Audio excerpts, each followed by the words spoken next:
Hey Vic, a Hey, Ryan. couple injury things. Is Hamler in the protocol for concussion? He is. Okay. And then, do you expect Bradley Chubb to be available this week? We're hopeful. We'll see how he progresses during the week. I think he's got a better chance than he did last week, but we'll see. It's definitely up in the air. Yeah. Follow up on Chubb. Is that a balanced way at this time of year to make sure a guy ends the season in good health instead of maybe risking it? Well, I just think it depends upon, you know, the severity of his injury, and if he can go out there and compete close to full speed, he wants to play and we want him to play. Gotcha. Then overall, has upper management told you that you will be back in 2021? That's been the indication all along, yes. With that in mind, do you start thinking about next year yet? And when you watch the tape of practice in each game, hey, this is what you need to improve? No, I mean, the total focus is on these games that we're currently playing, yesterday's game and now this coming Sunday's game. I mean, obviously, you always are somewhat looking to the future, no matter what your record is or status of your team is. But the total focus really is on the game coming up Sunday. Next one, Artie. Vic, having said that, I'm curious. We're on week 17 now. We're about to finish this pandemic season, which a lot of people doubted would be possible. What, in your view, has been the most difficult challenge of getting through this season during the pandemic? And is there anything that you would like to carry forward to a post-pandemic world that you guys have used some of the teaching tools or the expanded practice squad, IR type of things? Well, that's a long question with a lot of different possible answers. I do think it would be good to keep the expanded practice roster. It's long been proven, although it's been tried, that, I don't think we'll ever have a minor league system in pro football. So the more guys you can have that are on rosters around the league that can still develop and not be out on their own, I think is a good thing. As far as some of the other stuff, we've all become virtual and Zoom educated and useful. I'm sure there'll be some use for that moving forward, but hopefully we can at some point get back to somewhat normal. Next one, Troy. Coach, thanks for the time today. 12-19 wasn't what you had expected, I'm sure, after 2 years at this point. You've made no excuses, been ravaged by injuries, but what is the key, Coach, to be sitting here a year from now talking about playoffs or a team in contention? Well, we just have to make a lot of improvements, obviously. We have to get healthy. We have to improve as players and coaches. We're all in this together. I say many times that players and coaches are teammates, and we have to improve in those areas. We have to make the plays when they're there to be made. We have to call good plays. We got to execute better. And obviously, getting guys back healthy, will play a big part in that, we hope. Next one, Mike Liss. Coach, in your 30-some years of coaching in the league, I'm sure you've seen young receivers struggle with catching the ball, maybe not to the degree Jeudy did yesterday, but still, is there anything that you've seen that works as far as getting them out of the funk and, pulling them the right direction? Well, Jerry's proven he has good hands. Now, obviously, that wasn't evident yesterday. So it's not a question, whether he can catch or not.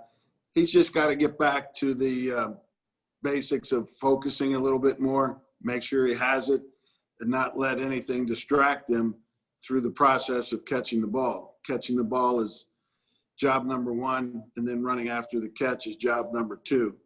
But he's proven he has good hands, which I think is different than some guys that have inconsistent hands and are always going to be a 50-50 catcher throughout their career. He can catch. He's proven that, and he just has to do a better job of focusing. Next one, Jeff. Vic, when you talk about making winning plays, what's the difference there beyond talent? Well, we've got to be able to not give up a kickoff return to start the game deep into our own end we got to make our kicks. We got to catch the ball consistently. We have to throw it accurately, consistently. We have to tackle when our tackles are called upon. We really didn't have a bad day of tackling yesterday on defense, except in one instance there where it was repetitive. When the ball's on the ground defensively, we got to find a way to come up with it. We got to get the ball out more defensively and create more takeaways. That's been a big problem for us. And we have to do a good job of taking better care of the ball offensively, consistently in all parts of the field. When you talk about accuracy, throwing the ball, what did you come away with after looking at Drew's day overall? I thought he made a lot of good throws. Obviously his numbers would be better if we had caught a few of them. I thought he made a lot of good throws. I thought there was some throws that could have been a little more accurate. But I haven't lost my enthusiasm for Drew at all. I think he can be a good quarterback in this league. He's shown flashes of it. He's shown periods and stretches of it. We just have to become more consistent. Next one, Andrew. Hey, Vic, Alexander Johnson yesterday said on that last drive when Eckler had those long runs, there was a communication issue involved. If so, what was the nature of that, and what did you see on the film looking at those big runs that Eckler had? Yeah, I think the communication issue that he's talking about happened on one of them, not both of them.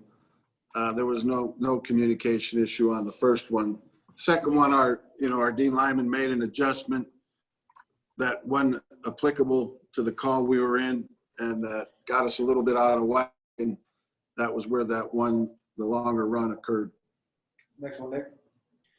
Vic, on the drive in which you guys tied the game with McManus's 52-yard field goal, had a 1st and 10 at the 38. How much of the drive stalling there was a result of the penalty, and how much was maybe Drew trying to balance not making that fatal mistake versus maybe needing to be aggressive in that moment to score a go-ahead touchdown? Yeah, I mean, the penalty called, obviously we had a good play called. It looked like it was going to make some good yards. I don't think it was a good call. I think they missed that call. I don't believe we did have a false start. And, it does put you behind the sticks there a little bit, and you're right on the fringe area there, with your field goal distance. And it didn't change the way we called it. We were still being aggressive, but Drew does, as in every quarterback in that situation, when you're in that part of the field, has to be cognizant of not taking a sack to where a 52-yard field goal at sea level can now become, a 60-plus yard field goal. So it does enter into it, but we were still calling plays to move the ball deep, to get a first down and keep the drive going. Next one, Eric. Time for a few more after that. A couple for you on Jerry, Coach. He had the drops, but was targeted 15 times, got open, could have had 10 catches. Is that the sort of focal point you think he can be in the offense? Yeah, he's proven during this season at different times that he can be a hell of a receiver in this league. Like I say, he's a good route runner. He can catch. He had a bad day yesterday in that regard, but he's proven he has good hands, and I'm sure he'll come back from this and be a better receiver throughout his career because of this day. And you said yesterday it could be a defining moment for him. Is there something about his mental makeup that makes you believe he can respond to that? Yeah, I do. I think he's got the right makeup.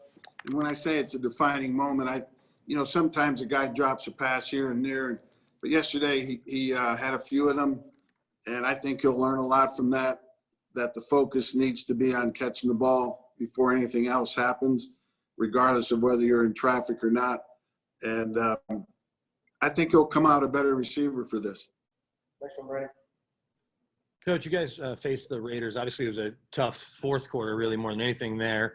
Can you guys use that as motivation? Can your players look for that redemption with the Raiders coming in and then closing out the year on a high note with a win?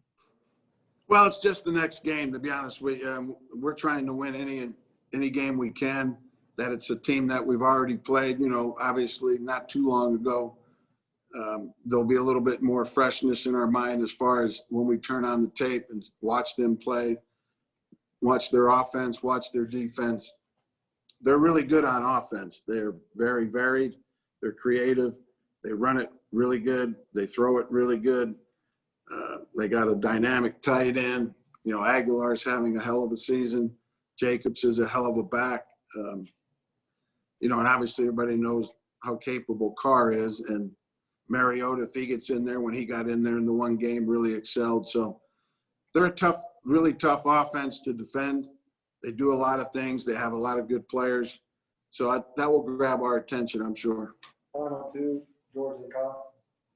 Yeah, Vic, going off of Jeff's question earlier about making winning plays, you've said that quite a bit this season. Is there anything that maybe you can do, you know, as a coach individually, you know, either in practice or this off season to help more of those plays happen? Yeah, it's a good question. We definitely will look hard and long at it. I just think you have to keep practicing, put the players in those situations, and be able to convert them and make them when the opportunities come. But, you know, doing it in the game and doing it in practice is two different things. We've got to be able to carry it from the practice field to the game field. Last one, Kyle. Vic, out of the 10 losses this season, which one has been the toughest on you as head coach and why? All of them. You know, they're all equally tough. You know, every one, you know, eats at you in different ways for different reasons. But a loss is a loss, and they suck.